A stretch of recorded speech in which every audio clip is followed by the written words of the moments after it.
Hey guys, I'm going to do a quick assembly and collapsing video of the Bare Essentials original Bucksaw. So what you want to do is turn the windlass as much as you can.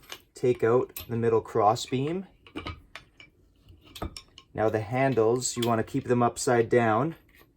Collapse onto the blade.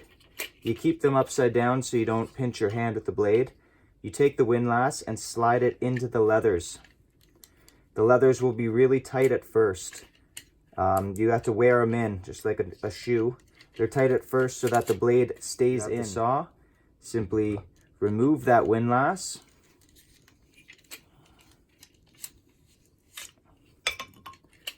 Now you could open up your saw.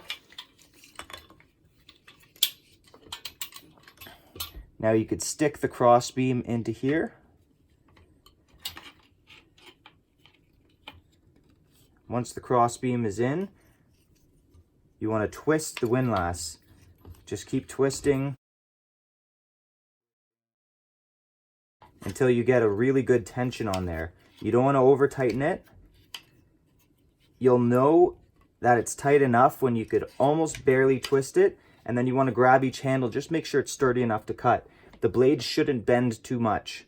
If it does, you want to twist it one more. Just don't go too hard. And that's it. That's the Bare Essentials Bucksaw. The original Bucksaw, completely handcrafted here in Canada. There's a lifetime warranty on all of the wooden pieces. So we test out every single one by cranking it up as much as you can and then sawing with it. But again, it's a wood product. So if it ever does crack or something, we'll replace it. 100% lifetime warranty on these guys.